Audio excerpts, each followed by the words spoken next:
Hello बच्चों, welcome back on J knowledge. आज हम स्टार्ट करने जा रहे हैं आपकी क्लास 12th की बायोलॉजी।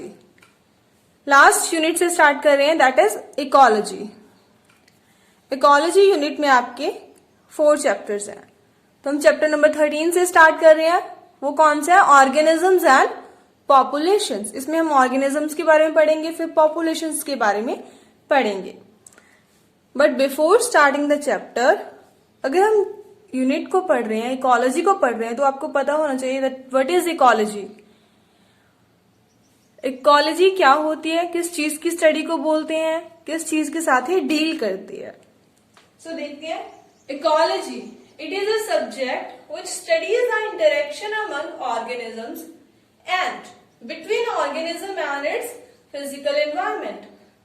ये वो सब्जेक्ट है जो क्या स्टडी करता है? एक दो ऑर्गेनिजम्स, कोई भी दो ऑर्गेनिज्म या दो से ज्यादा ऑर्गेनिजम्स के बीच की आपस की इंटरेक्शंस को, या फिर एक ऑर्गेनिज्म और उसके एनवायरमेंट के बीच की इंटरेक्शंस को स्टडी करती है ecology. Ecology concern with 4 levels of biological organisations. Biological organisation के 4 लेवल्स के साथ डील करती है। कौन कौन से? हम इकोलॉजी में ऑर्गेनिजम्स के बारे में पढ़ेंगे, पॉपुलेशन के बारे में पढ़ेंगे, कम्युनिटीज, बायोम्स, इन सब के बारे में हम पढ़ने वाले हैं। बेसिकली क्या है ऑर्गेनिजम्स? ऑर्गेनिज्म से मिलकर क्या बनती है? पॉपुलेशन बनती है। अब पॉपुलेशन की अलग अलग कम्युनिटीज होती हैं, अलग अलग कम्युनिटीज अलग अलग बायोम्स में मिलती हैं। तो वही सब हम किस में पढ़ने वाले हैं? इस इकोलॉजी यूनिट में। Clear? So let's start with the chapter. Next आपकी बुक में ये ग्राफ दिया हुआ है। ये ग्राफ किसके बारे में है? बायोम डिस्ट्रीब्यूशन के बारे में। अब बायोम डिस्ट्रीब्यूशन पढ़ने से पहले आपको पता होना चाहिए कि बायोम क्या होता है। What is biome? So biome is the largest community. किसकी कम्युनिटी? वेजिटेशंस की और एनिमल्स की कम्युनिटी होती है, जो एक स्पेसिफिक हैबिटेट में रहती है। क्लियर? अलग अलग एनिमल्स की कम्युनिटी, अलग अलग ऑर्गेनिजम्स की कम्युनिटीज एक अलग अलग स्पेसिफिक हैबिटेट्स में रहते हैं। लाइक पोलर बियर जो होते हैं वो स्नो वाले एरियाज में रहते हैं। कैमल्स, लेजर्ड्स वो कहां पे रहते हैं? डेजर्ट्स में रहते हैं। एवरग्रीन ट्रीज कहां पे होते हैं? रेन फॉरेस्ट में होते हैं। तो ये अलग अलग कम्युनिटीज एक स्पेसिफिक हैबिटेट में रहते हैं। उन्हीं स्पेसिफिक हैबिटेट्स को हम क्या बोलते हैं? बायोम्स बोलते हैं। वही उन बायोम्स के बारे में हम अभी पढ़ने जा रहे हैं। ये ग्राफ हमें क्या शो करता है?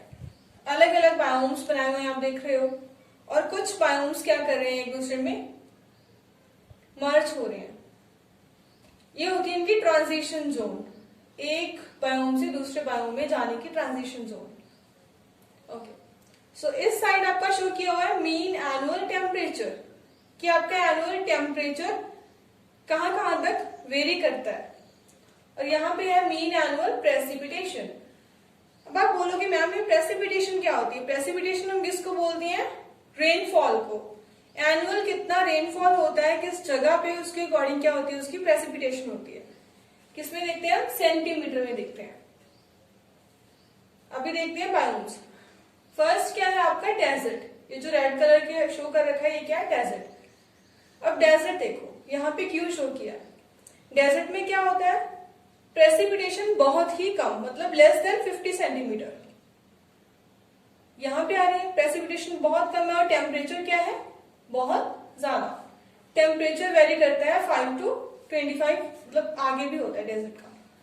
This is desert. नेक्स्ट क्या है आपका? डेजर्ट के बाद ग्रासलैंड्स। ग्रासलैंड में क्या होती है? प्रेसिपिटेशन ठीक ठाक सी होती है, मतलब अराउंड 110-120 तक। टेम्परेचर भी कितना होता है? Around 5 degree Celsius to 25 degree Celsius. और यहां पे आपका देखो छोटा सा ये क्या है? Arctic and alpine tundra. अब टुंड्रा कौन सी वेजिटेशन को बोलते हैं हम? टुंड्रा होती है स्नो कवर्ड एरियाज। अब स्नो कवर्ड एरियाज अर्थ पे कहां पे मिलते हैं हमें? पोल्स पे।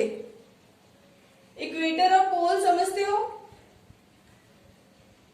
लाइक ये आपके अर्थ है, अर्थ में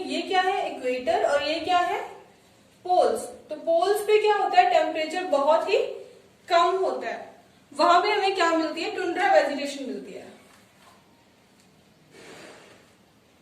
आर्कटिक एंड अल्पाइन टुंड्रा, देखो यहाँ पे क्या है, स्नोई एरिया होता है, प्रेसिपिटेशन भी बहुत कम है और टेम्परेचर क्या है, मोस्टली 0 डिग्री से नीचे ही है, माइनस में रहता है टेम्परेचर यहाँ का। अब क्या करते हैं हम, सी लेवल से थोड़ा ऊपर जाते हैं, माउंटेन्स के ऊपर जाते हैं, थोड़ा हाई एल्टीट्यूड पे जाते हैं, तो वहां पे क्या मिलते हैं हमें, कोनीफेरस ट्रीज मिलती है, लाइक कोन्स के जैसे ट्रीज मिलते हैं। तो वो क्या होता है, कोनीफेरस फॉरेस्ट। वहां पे टेम्परेचर इतना हाई नहीं होता, अप टू 5 डिग्री सेल्सियस तक इतना रहता है। प्रेसिपिटेशन कितनी होती है, up to 250 centimetre. Temperate forest, temperate forest कहां पे मिलते हैं हमें,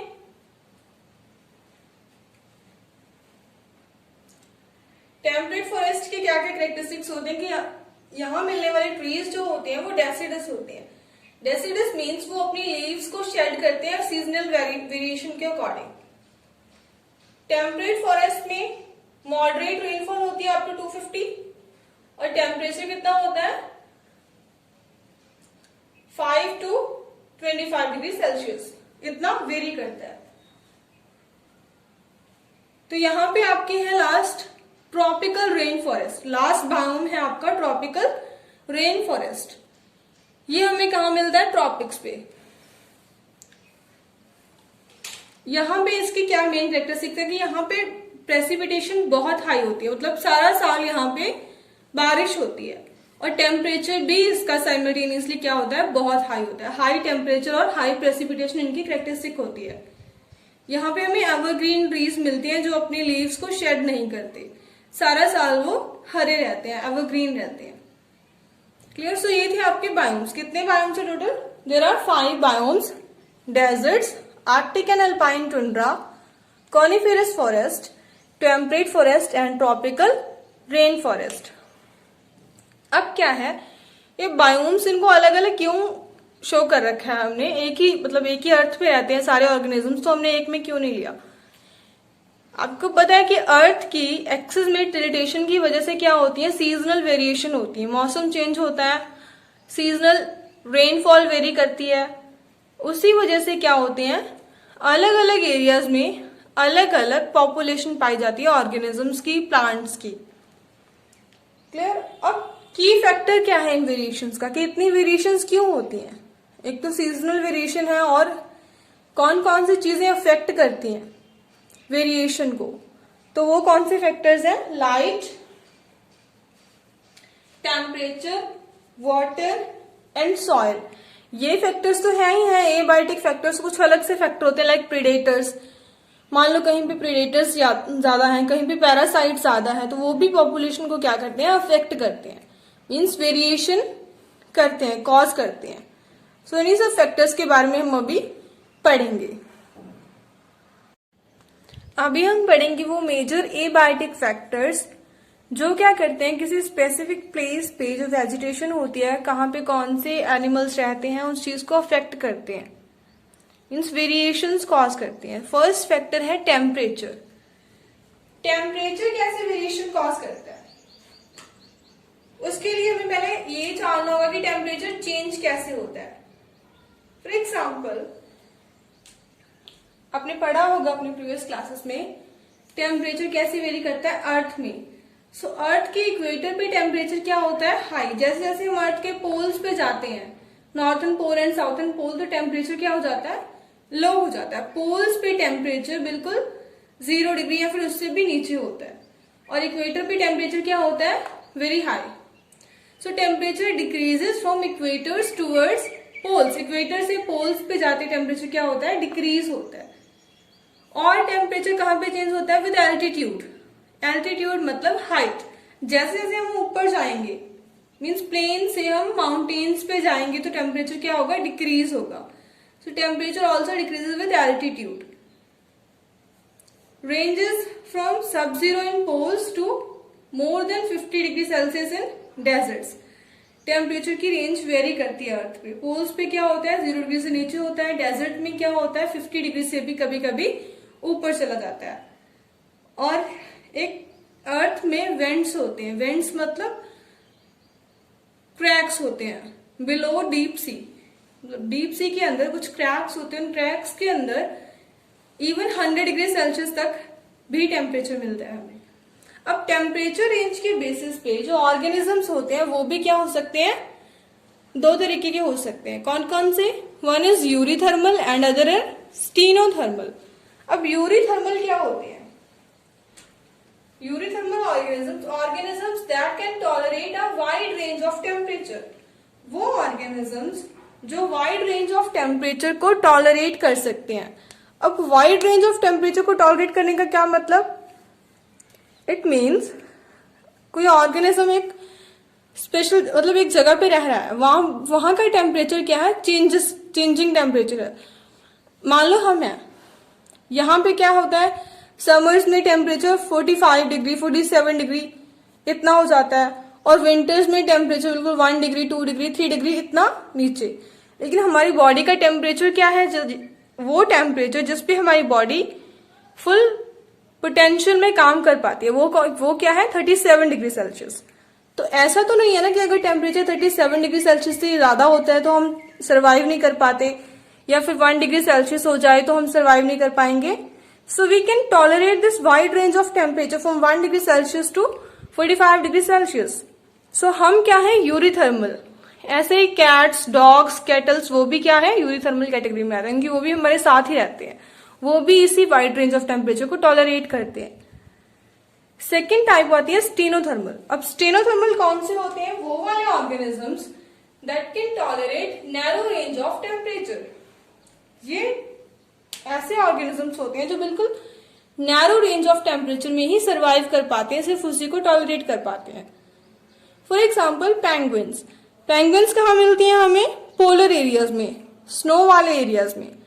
अगर आप पेंगुइन्स को यहाँ अपने घर ले आओगे तो वो सर्वाइव नहीं कर पाएंगी, क्योंकि वो एक narrow range of temperature 1 degree Celsius 0 degree Celsius उतने ही टेम्परेचर में या माइनस टेम्परेचर वही टेम्परेचर में टॉलरेट कर पाती हैं, उसी टेम्परेचर में सर्वाइव कर पाती हैं, वो यहाँ पे आके सर्वाइव नहीं कर पाएंगी। सो ये दो टाइप के ऑर्गेनिजम्स होते हैं टेम्परेचर के बेसिस पे। So this is your temperature factor. So next factor is water. अब वाटर में क्या क्या चीजें वेरिएशन कॉज कर सकती हैं? एक तो वाटर की अवेलेबिलिटी, कि कहाँ पे वाटर ज्यादा है, कहाँ पे वाटर क्या है, कम है, वो चीजें। मतलब लाइक डेजर्ट में क्या होता है, वाटर बहुत ही लिमिटेड होता है। डेजर्ट्स में रहने के लिए उन ऑर्गेनिजम्स को, उन प्लांट्स को कुछ स्पेशल एडेप्टेशंस लानी पड़ती हैं अपने अंदर, तभी वो वहां पे सर्वाइव कर पाते हैं। अब अगर क्वालिटी की बात करें, अब सोचो, आपको तो लगता होगा कि जो पानी में रहने वाले जितने भी ऑर्गेनिजम्स हैं उनको क्या चाहिए जीने के लिए? पानी। इट मीन्स कि उनको तो कभी कोई प्रॉब्लम आएगी ही नहीं, क्योंकि उनको तो पानी मिलता है। सी में रहते हैं, जो रिवर्स में रहते हैं, बट ऐसा नहीं है, उनको भी प्रॉब्लम आती है। उनको प्रॉब्लम आती है वाटर की क्वालिटी से रिलेटेड। मीन्स वाटर की कंपोजिशन कैसे चेंज होती है? पोल्यूशन से चेंज हो जाती है। वाटर का पीएच भी पोल्यूशन से चेंज होता है। इंडस्ट्रीज वेस्ट जो रिलीज करते हैं वो वाटर का पीएच चेंज कर देता है। और कुछ ऑर्गेनिजम्स एक स्पेसिफिक पीएच पे ही टॉलरेट कर पाते हैं। पीएच अगर चेंज होता है, एसिडिक होता है या बेसिक होता है, तो वो सर्वाइव नहीं कर पाते। अगला फैक्टर है वाटर में salinity. What is salinity? Salinity is concentration of salt in water. Water में सॉल्ट की कितनी कंसंट्रेशन है वो होती है सैलिनिटी। अब सैलिनिटी वेरी करती है अलग अलग वाटर टाइप्स में। For example inland water, inland means reverse में, लेक्स में सैलिनिटी कितनी होती है? 5 पार्ट्स पर 1000। सैलिनिटी को हम पार्ट्स पर 1000 में देखते हैं। सी वाटर में अगर देखें तो सैलिनिटी कितनी होती है? 25 to 30 पार्ट्स पर 1000। और कुछ लेगून्स होते हैं, हाइपर सेलाइन लेगून्स, जहां पे सैलिनिटी मोर देन 100 पार्ट्स पर 1000 भी होती है। आपने वर्ल्ड मैप में कभी डेड सी का नाम सुना होगा ना? डेड सी, वहां पे क्या होती है? सैलिनिटी 250 से भी ऊपर हो जाती है, इतने सेलाइन होते हैं वो।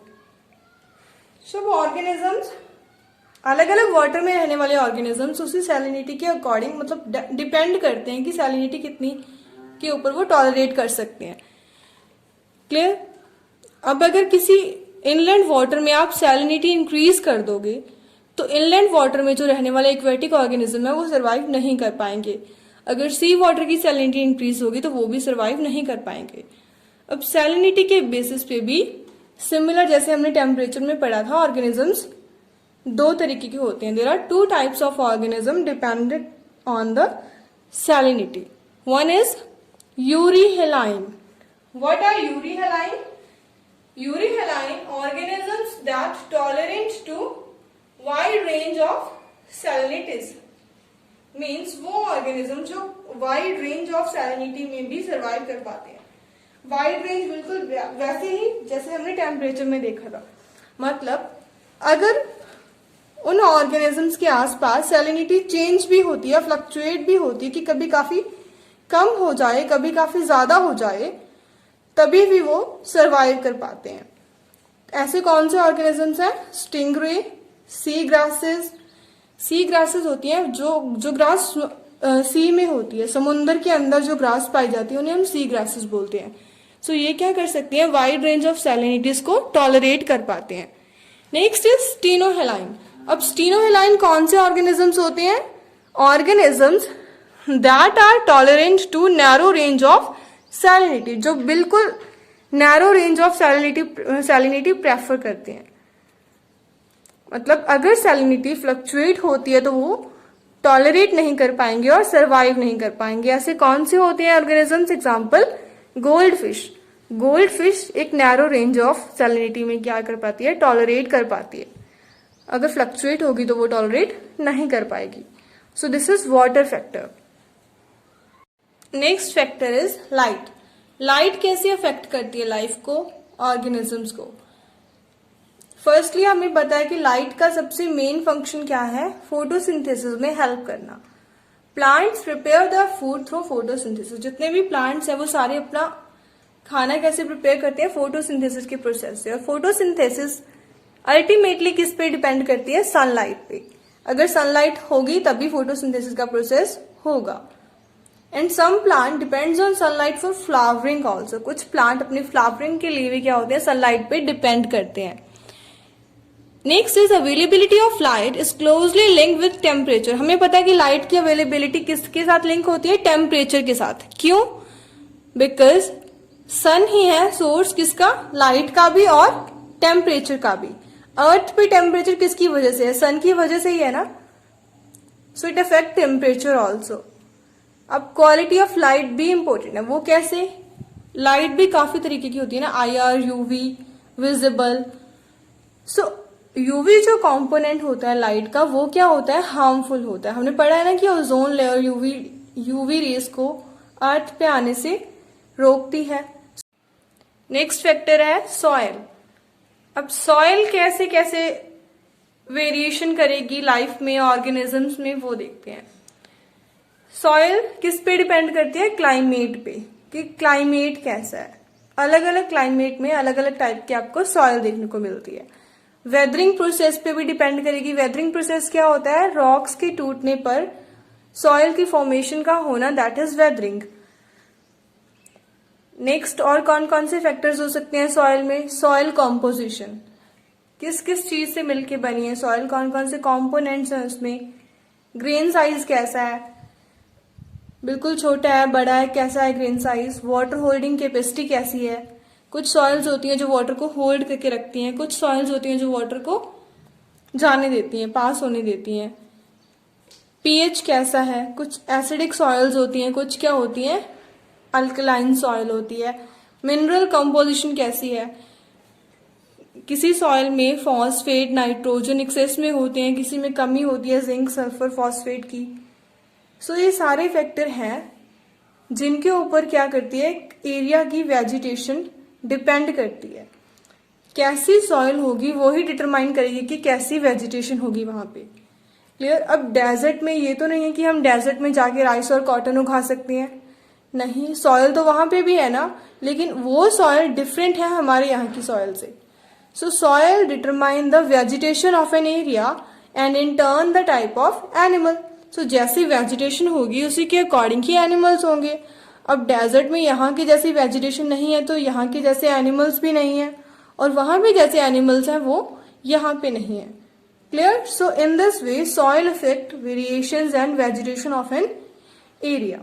आज के लिए इतना ही, नेक्स्ट पार्ट जल्दी आएगा।